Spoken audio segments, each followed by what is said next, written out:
Hey guys, welcome back. Today I've got a new camera from Canon. I've got Canon EOS RP here.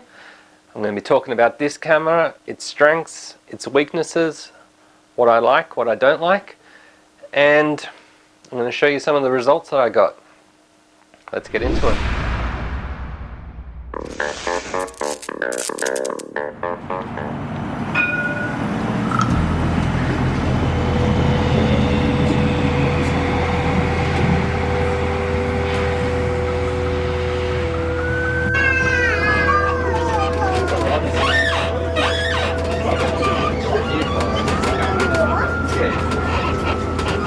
The next stop is Greece.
Okay, so like you've seen, I can get some phenomenal results really from this little entry-level camera offering from Canon. Now, what do I like about this camera the most? Well, there's lots of things that I like about it, but the absolute number one thing that I love about the Canon EOS RP is the workflow. With this camera, I can take photos, load them into my computer pretty rapidly, and then I can edit them in Lightroom super fast. They need minimal adjustments to get them the way that I like, and the way that my clients like also. The results just come out looking really good. They're clean, they're sharp, they've got you know, great color tones. The tonality is just beautiful. It's bang on. It's right where I want it. I just tweak things a little bit if I want, and off I go. I export it and it's done. It's so easy, so fast, and I've got to admit that that would be the #1 selling point for me. Okay guys, just going to get into this quickly while the wind's blowing like a howling gust through here. Alright, what we've got is a full frame mirrorless digital offering with the RF mount from Canon. It shoots at 5 frames per second. It's got a 2 megapixel EVF. It's got a 1 million dot touch screen, swiveling and rotating so it can face you screen.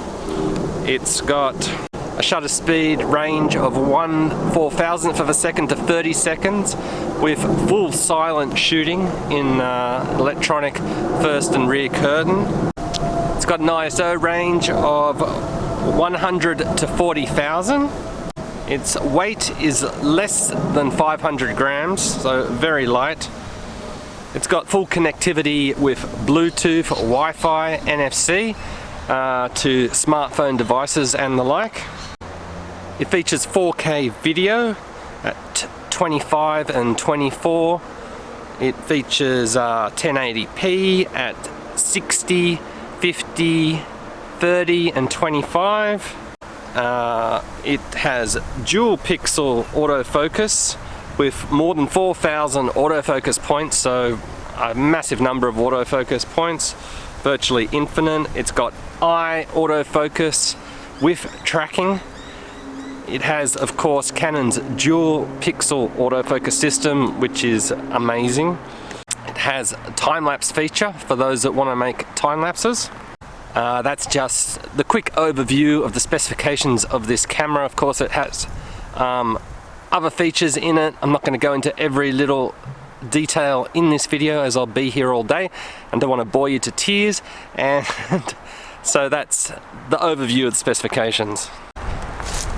The battery life of this camera is rated for around 250 shots with the LP E17 battery, a small battery pack which is used in the likes of the M6, the 200D or SL2 depending where you're from. And yeah, so it's only a little battery pack. It's only got a short relative rating there of 250 shots, but in real world use I have found, for instance, I did a shoot the other day over the course of probably just under 3 hours, and I shot 480 photos and I had plenty of battery life left. So obviously there's some big variations there. I do believe though, if you are shooting video, you're going to be churning through those batteries very rapidly. I would be estimating that you're going to get around 40 minutes, maybe an hour from a battery. So if you're going to do any length of shooting, you're going to want to pack several batteries with you. Of course, the sensor has been the major bugbear of this camera, copping a lot of criticism. A lot of people saying, you know, it's the same sensor from the 6D Mark II, which wasn't well received at all. People are saying it's not very good with dynamic range, it's not good in low light, etc, etc. Well, I can tell you that with my own personal usage in the real world, I find the sensor output to be really nice and beautiful for the sort of photography that I'm doing, which is mostly portraits and people shots.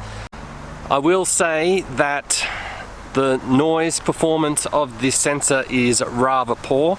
If you're going to be shooting in low light, you may not be happy with the results, or perhaps you may not get the results you expect, considering that it's a full frame. Probably I would say it's worse than a Fujifilm crop sensor. It's a shame, but it's just the way it is. The sensor is rated up to 40,000 ISO, but I think if you were using it anything above 6400, you can expect some real dirty sort of images out of that sensor. I wouldn't be going above 6400. The JPEGs out of the camera are absolutely gorgeous that I'm getting. Of course, that's with lower ISOs, and very happy with that. Another issue with this sensor is that the shadow recovery is pretty poor. The shadows will come out muddy and very, very grainy, and there's not a lot that can be recovered from the shadows actually in real practice. My experience is that I wouldn't be expecting too much as it goes for shadow recovery, but you certainly can recover some of the shadows. Just don't expect it to be crystal clear. It's going to be a little bit muddy, but I actually like that sort of effect. Highlight recovery seems to be okay in my books. If you're overexposed, you can pull it back a tad, which is very nice, and you shouldn't have any issues there. With this sort of camera, I would be aiming to get correct exposure. Now, that's not very hard. The camera has an excellent metering system, and especially if you're doing shots of people, it's going to be metering, you know, on the square on their face, giving that priority. So you shouldn't have too many problems as long as you're realizing the sort of scene that's in the background of your person, you know, whether it's got a real blown out background or whether it's a very dark background, you know, that's actually what you're going to get. And you got to take these things into consideration. That's all part of photography anyway.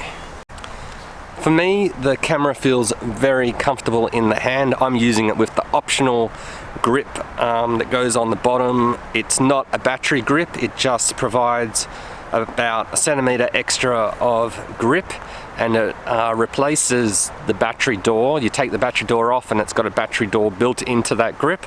It's a very nice, stylish sort of accessory that provides good ergonomics and handling for this camera. If you've got a bigger hand, if you've got a smaller hand, it probably won't be necessary. But if you are a bigger person and have big hands, well then this grip will provide you with just that little bit extra to get your pinky around.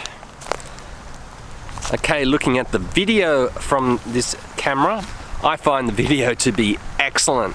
The 4K footage, when it is in focus and, you know, correctly exposed, is stunningly sharp and crisp and absolutely beautiful, I found. The 1080p is very good as well, probably a tad better than my 200D. And of course, the autofocus with 1080p shooting works fantastic with Canon's legendary dual pixel autofocus. It's always nice to have that. It's a very reliable system and I trust it fully. Of course, in 4K, as you've probably heard already, there is no dual pixel autofocus. There is only contrast-based autofocus, which I've shown in another video where I've compared it up against the 200D. And you can see that that contrast-based focusing performance is absolutely terrible. It just hunts around, it doesn't lock on properly. You really wouldn't be using that if you wanted to get usable footage for anything serious.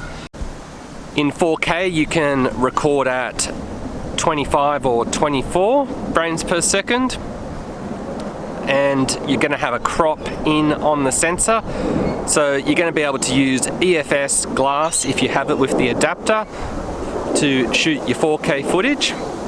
Now with 1080p, it's another story. It's using the whole image sensor, so you cannot use your crop sensor glass, your EFS glass with your adapter. You're going to have to use full frame glass to shoot 1080p. And in 1080p you can't also record at 24p, which some people are getting all excited about, but for me it's no big deal, as I shoot everything at either 25 or 50, and that's it. Okay, real world performance. Now this is what really counts in my book, and this is why you should be watching reviews such as this one, I believe. I believe you can look at specs all day long and they're not going to give you a complete rundown on how a camera actually works. So what I'm finding with this camera is, in the real world, It's grabbing focus, particularly of people, you know, with the dual pixel autofocus very accurately, very nicely on the eye. Fantastic. That's not a problem. Exposure is almost always spot on. White balance is excellent. And I'm finding that with my current EF glass, which I'm using 100mm lens f2 or the 85 f1.8, I'm finding these are just focusing and working in tandem with this camera absolutely wonderfully, superbly sharp. I couldn't be happier with the results, honestly. It's you're getting a very high hit rate. Honestly, there's more faults with the model not posing or smiling correctly than with the camera missing focus or you know, getting exposure incorrect or any of those things. The controls on the camera are simply laid out. We've gone back to a control dial with aperture priority, shutter priority, P, auto mode, and it's also got a movie mode. I actually took along my Fujifilm X-H1 with the 56 1.2, and I was shooting that alongside the Canon EOS RP with the 85 1.8, so a similar sort of depth of field and focal length setup between the two cameras. And what I was finding was that I actually got probably more keepers with the RP than the XH1, although, you know, there weren't many shots that were out with either of these cameras, and I would just say that I actually probably prefer the images that I was getting from the RP. And also the big and the most important thing to me was the workflow. That's where the differences are coming down in these two systems. With the Fujifilm I'm using Capture One, with the RP I'm using Lightroom. Why I don't use Lightroom with the Fujifilm system, that's my own preference, but I just find it's no good with the RAW files. And for me, the RP, and I found this in general with Canon cameras, the RAW files coming out are very easy to work with. They need minimal manipulation to get them to where I want them, and I find that they look great. My clients are happy with them, and it's just a fast and easy workflow post.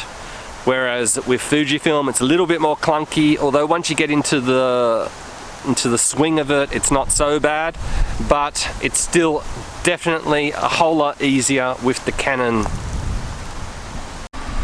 With regards to the image quality, comparing the Fujifilm with the Canon, like I said, there's very little difference in it.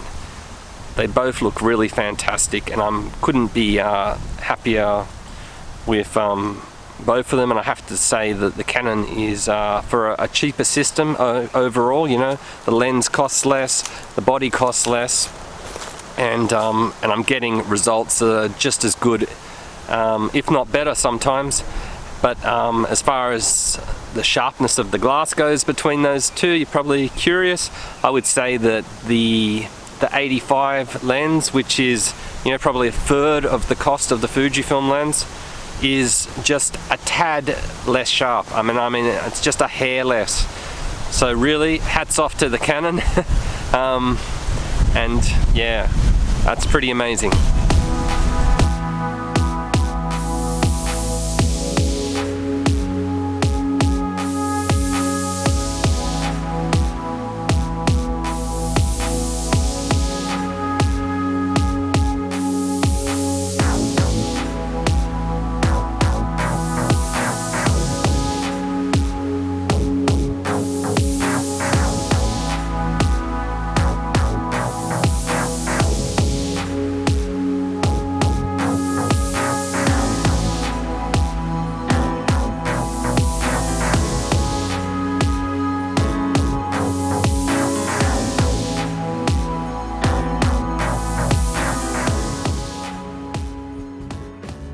In conclusion, what I will say is I'm extremely happy with Canon's offering in the full frame mirrorless system. I have no problems with it. I find the focusing and reliability of the images coming out, the hit rate is exceptional. It's fantastic. You know, I'm looking for the viewfinder and I'm really getting what I'm seeing. So I'm really happy with it. I would use this system any day of the week. I'm happy with it. It's light, it's compact, and it's very, very high quality. I can understand the argument against the sensor, people saying that it's a little bit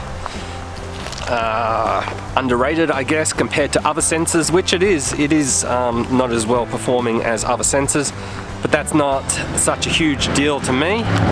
I'm still happy with the performance I'm getting, and it suits my needs, which is portraits and people shots and, you know, some city shooting, things like that. I'm very happy with it. It certainly ticks all those boxes. So I guess I would recommend this to anybody who's doing people shots, because you're going to get those wonderful Canon colors, which are so easy to work with. I'd recommend it to people doing events because it's lightweight, easy to shoot with. You're going to get good, reliable focus on people shooting events. And I'd recommend it like for the normal person stepping up to the full frame system, and you know, they're just doing like photos of the kids, family, home videos, etc.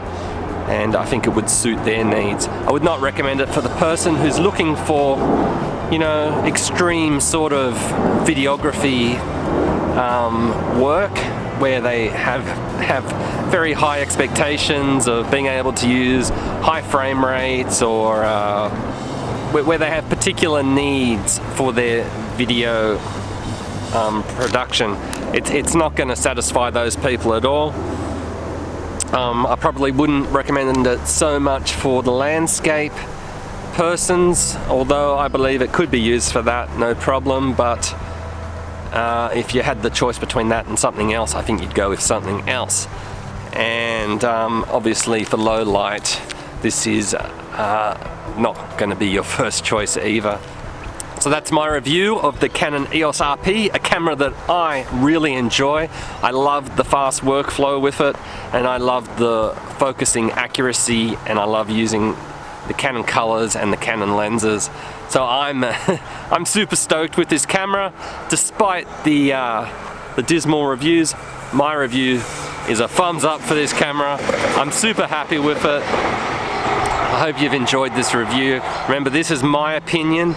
I've used a lot of cameras, so I have a lot of experience of comparing camera systems and how they perform. So you may not agree with everything I say. What you do with your photography may be different, and that's fine, but I'm just giving you my opinion and how I feel about it. I hope you've enjoyed it, and I'll see you next time. Bye.